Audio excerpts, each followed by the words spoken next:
Hello, I'm Hiller Spires from North Carolina State University, and we're delighted to present at the Emergency Home Learning and More Summit. Here's our slide deck. You can find it there. The title of our presentation today is Reconnecting in Disconnected Times, Project-Based Inquiry, or PBI Global.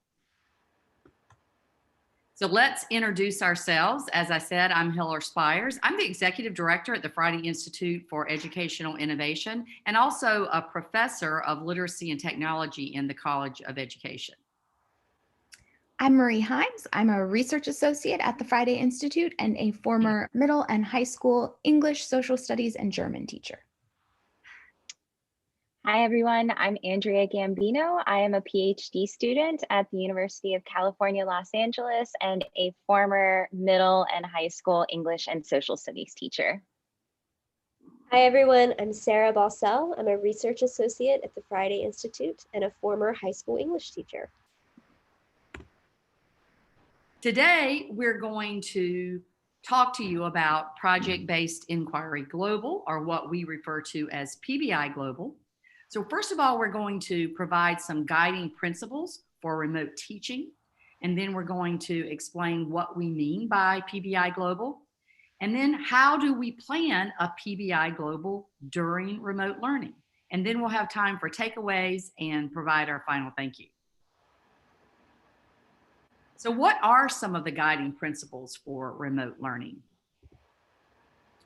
At the Friday Institute, one of our teams, the Professional Leading and Learning Collaborative, along with the North Carolina Department of Public Instruction, came up with this model, this instructional design principles for remote learning, just weeks after the pandemic started, when everyone was rushing to figure out how to teach online.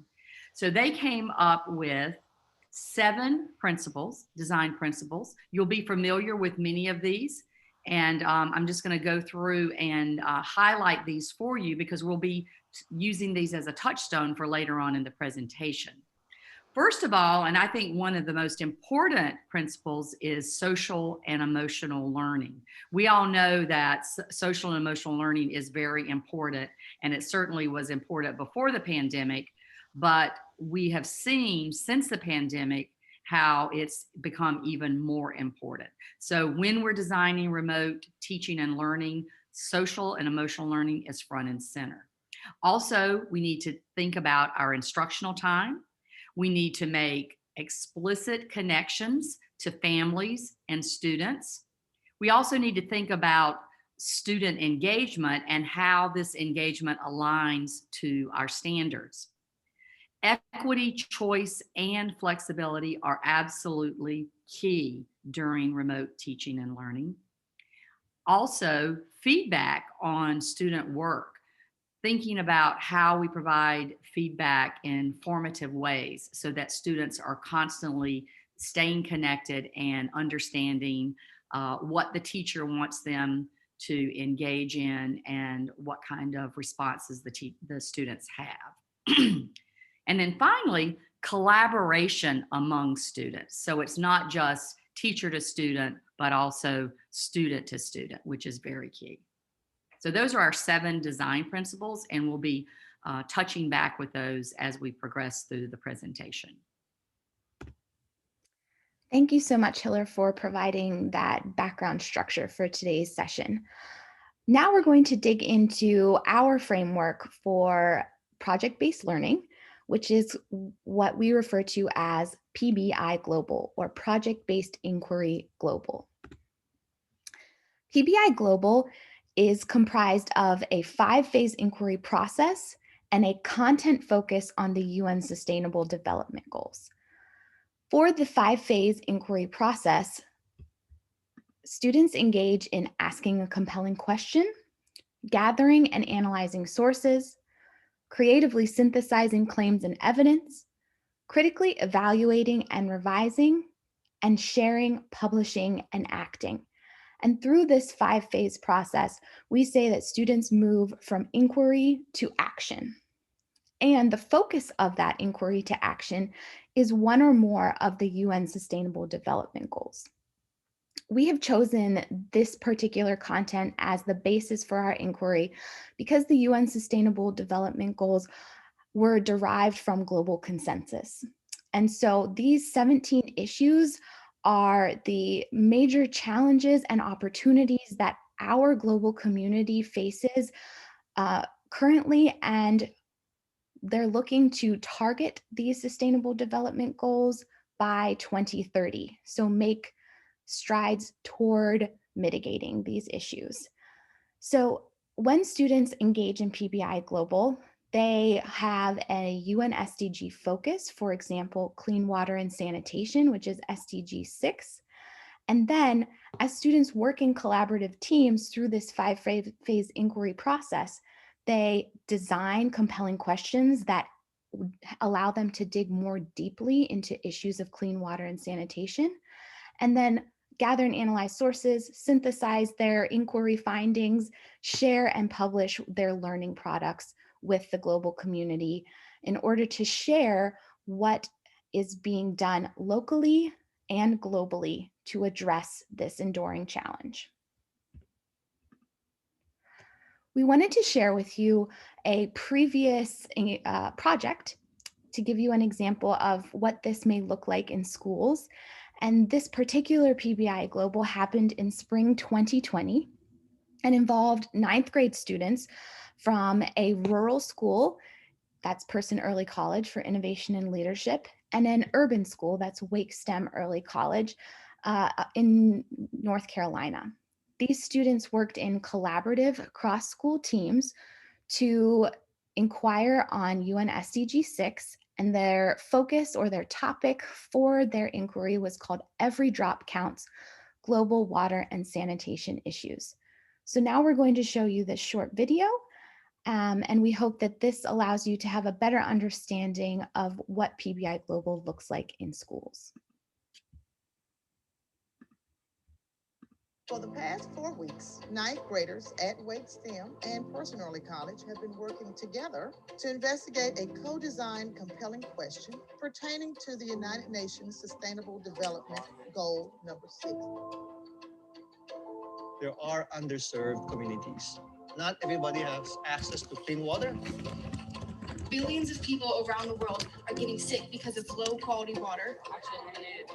This is the first PBI Global that we've done with 2 different schools in North Carolina. You are teaching us a lesson on how to work together. You are smart enough to see beyond Roxborough and Wake County.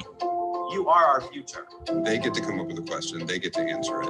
How do they work together? How do they deal with the disagreement? How do they come up with some sort of conclusion? They had to overcome many obstacles related to technology, communication, as well as science content. We all know that we have to figure out things together to make things happen. I got to collaborate with other people long distance. It also taught me about the effects of water pollution in North Carolina, but also internationally. It is research that they want to do. They have buy-in. They have that desire to learn and to grow and to do better for the world. The untreated water goes from this bucket down to this pump, which is pumped up to here to this sediment filter. We have a solar panel over here which collects the UV radiation. The solar panel is connected to a 12-volt battery. It killed 99% of the microorganisms, so we were really happy with those results. With this project and all these different things, you can learn about all these huge problems, and you can find your career if you wanted to. I'd be happy if you were all environmental engineers and scientists. This was an awesome process. I love how our students have to get real world research. They really process the whole PBI Global model.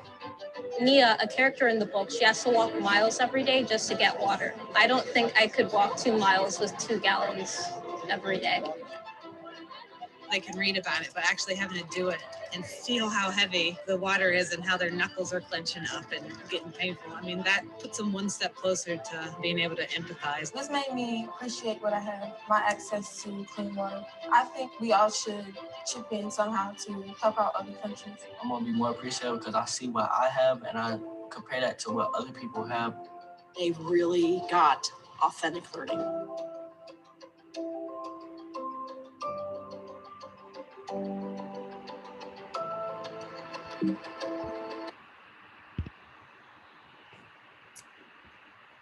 So that video gave you a little insight into how PBI Global can look in a school, across multiple schools.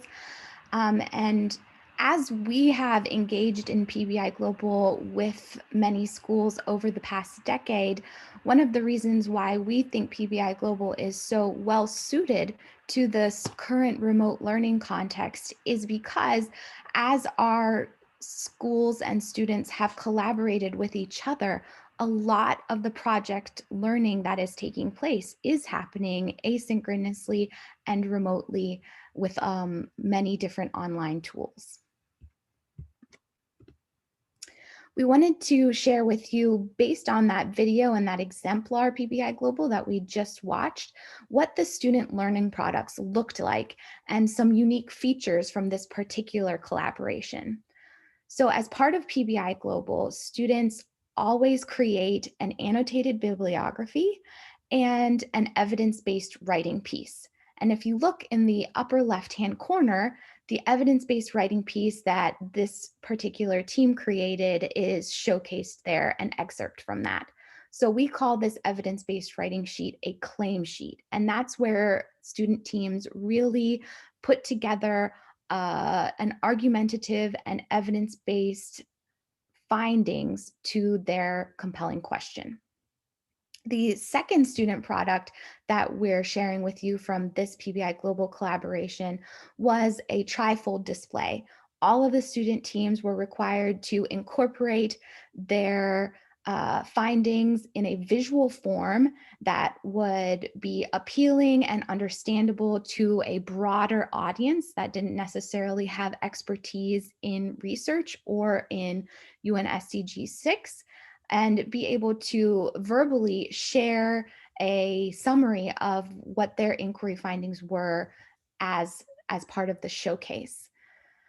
And finally, in the lower left-hand corner, one of the really exciting and unique pieces of this particular PBI Global were this group of students who were in an engineering design class at Person Early College were able to utilize their compelling question to find and figure out how to create a solar-powered water filtration system. And so all of the groups as part of this PBI Global got to do some scientific water filtration and water quality labs, but this particular team designed their compelling question so that they could devise and problem solve a way to create a solar powered water filtration system that could potentially be applied and implemented in many different community contexts. So now I'm going to pass it on to Andrea and Sarah, and they are going to share with us how we plan a PBI Global during remote learning. Thank you so much, Marie, and for walking us through that and really help us see and imagine what PBI Global looks like in practice. So let's think about, how do we plan a PBI Global during remote learning? So we want to harken back to what Dr. Spires was sharing with us about the guiding principles and features of remote learning. And we want to think about how the PBI Global design features really coincide with what is envisioned for what are the best practices that we can use as teachers amidst remote learning. And what is extraordinary about PBI Global is that it is adaptable for your context, for your classroom, for your teaching and learning alongside your students. So if we're looking at these key design features, we really think about how PBI Global isn't meant to be an additional thing added on to the curriculum, but instead it can enhance the curriculum goals that you have alongside your students. You can think about what your standards are in relation to a global issue, just as you saw and heard Marie describe through the SDG connections. Also, you heard students in the video talking about a common text that they read during their studies. They were referring to Linda Sue Park's A Long Walk to Water. So we often recommend a common read as a wonderful entry point for students into the topic of study, and also to help meet your curriculum goals with your students. PBI Global project durations vary. They are flexible and adaptable to meet your instructional time needs. Sometimes it could be 3 weeks, it could be a month. It can absolutely be adapted in flow as well to adjust. PBI Global promotes student autonomy. Students are taking ownership of their learning. They're studying things that they are passionate about, and they're really able to negotiate with the teacher different goals and visions that they have for their project as they engage in iterative design throughout all phases of the PBI Global process.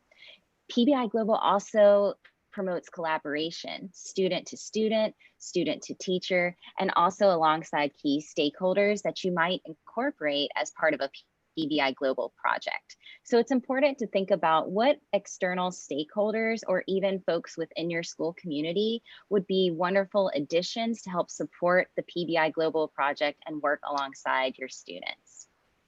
Students also become co-constructors of knowledge. They create products just like you saw in the video, but it can also be a multitude of other things. But our key outcomes within our PBI Global framework that are embedded within these resources relate to helping students create an annotated bibliography. So students are really culling through and synthesizing and examining research in relation to their compelling question design. They're producing a claims and evidence sheet where they're synthesizing that information and they are answering their compelling questions. And they're often creating digital products as well, whether it's a multimedia video, a website, or perhaps something else. But students are able to be creators of this knowledge and then share what they have learned throughout their research process on a local and global scale. We also utilize instructional supports as part of PBI Global Design features. We think about what technology tools can help enhance our curriculum and our overall goals for the project. And we also think about what instructional tools and digital supports might aid in evaluation and collaboration.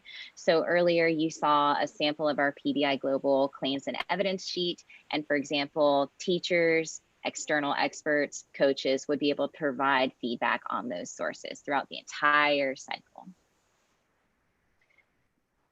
Okay, one key aspect, as mentioned before, that we like to begin with is what is the SDG area of focus? So the one we've been referring to has to do with SDG number 6, access to basic sanitation and clean water.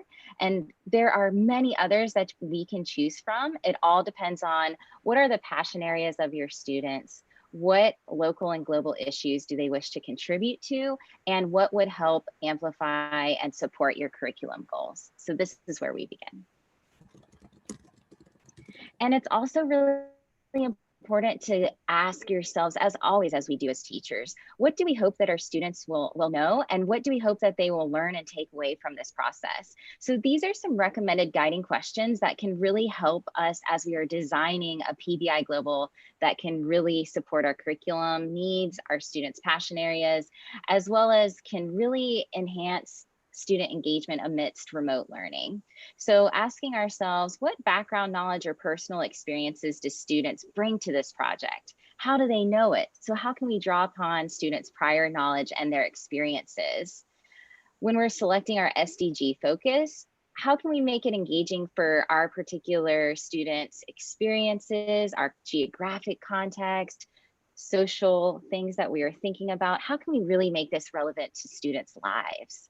And there are several other questions that we can refer to, but really we're asking ourselves, how does our PBI Global project design really tap into our students' prior knowledge, their passion areas, and what they care about? So how can our PBI Global help drive those different things to really enhance student engagement and help our students know that they will be contributors to the solutions to these global issues? Now I'm going to pass it to Sarah. Thanks, Andrea. Now that Andrea has walked us through the important work related to choosing an SDG focus, identifying and thinking through your students' prior knowledge and passion points, selecting a shared text, and thinking through the possible product arc for the inquiry, it's time to roll up our sleeves and really engage in the important work of supporting students and thinking through compelling questions. When we say compelling questions, we mean a question that is nuanced and will make room for deep intellectual work that will help students think through various sources of information across local and global connections. Compelling questions are at the heart of all PBI global projects. So of course, as teachers, it's vital that we offer scaffolds and supports. You might want to consider if your students will work in teams to write these questions across disciplines. You're going to want to think about how to move from the SDG focus to a subtopic and then towards that compelling question. We encourage you to use technologies that would allow for specific and feedback. Some that we like are Padlet and Flipgrid. Those can be great spaces for students to toss out questions and receive some of that feedback that Andrea and Marie and Dr. Spires were mentioning earlier, feedback from peers, community experts, teachers.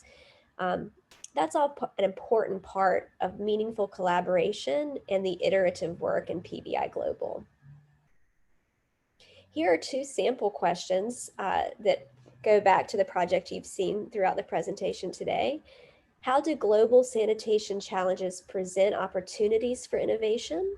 And how are issues of gender equality and access to clean water interrelated? Based on their compelling questions, students can begin the work of gathering and analyzing information. Like all components you've seen so far, this is an iterative process. As students begin gathering sources, they'll of course run into opportunities to evaluate the credibility of those sources, perhaps looking at domain names or querying sites for transparency of author, contributor, date of publication. This is a great time, if possible, to team up with your media specialist or other teachers who can help students gain those research skills. For more examples of student learning, after they've gathered information and sources, they get to really work on creatively synthesizing those claims and evidence. Going back to what Andrea is talking about with the claims and evidence sheet, you're going to support students in thinking about what they've learned and how to communicate that through evidence-based writing. And once they've done that, they're going to move on to step 5, which is really exciting. This is the Share, Publish, Act. PBI Global is, of course, intellectual work that has depth, duration, and complexity, and it's meant to challenge and motivate students towards knowledge creation. We all know that students can and should be encouraged to do more than simply summarize other sources of information. This is the chance for them to showcase their new findings and receive feedback from others. They can often use a rich set of technological and multimodal literacies to do so. For example, they might want to create a video showcase, have a live debate on Zoom, create a website, and other possibilities exist as well. Finally, the inquiry work should spark a desire to act for students. This is a vital element of PBI Global, and we encourage you to celebrate student agency throughout the process. In remote times, this can feel a little bit daunting, but here are some suggestions that we've gathered up for students to engage in social action related to their inquiry during remote times. For example, students might want to participate in virtual fundraising events. They might want to engage in social media awareness. Of course, they can engage with policy makers remotely through letter writing. And there are a host of online volunteering opportunities available to students. We always love to hear what teachers and students are up to, so please reach out and connect with us to let us know about your students' PBI Global Inquiry products. And I'm going to pass it back to Dr. Spires now. Thank you, Sarah. Yeah. So we wanted to see what takeaways you might have from this session. So we hope that you'll be able to think about what you would actually be able to do with this information that you learned today. And one of the quotes that we think are very important or is very important is a quote by the former UN Secretary General. And he says, "Be a global citizen, act with passion and compassion, help us make this world safer and more sustainable today and for the generations that will follow us. That is our moral responsibility." I think when this quote was first stated, it certainly was palpable at the time. And I think now that we're having new challenges to our world through this global pandemic, it's even more important to consider these words from the UN Secretary General. So thank you so much for joining us. We hope that you've learned something today and that you'll be able to take some of this information and apply it to what you're already doing with your students. And we'd love to hear from you. Please feel free to contact us. We love to hear what teachers, educators, and students are doing. So feel free to share with us. We'd love to learn more about what your world looks like right now and how your teaching and learning is going. Thank you so much. And if you are a registered participant, Sarah, correct me if I'm misleading, but if you're a registered participant, one of the resources that is available to you in addition to this presentation is a mini PBI global template that you can use to kind of drive your own inquiry and help you understand how PBI Global works from the learner's perspective. And you also can use it with your students. So we encourage you to take advantage of that resource as a registered participant. Thank you all so much. We hope to hear from you soon, and best of luck in your remote learning this year. Thank you. Thank you.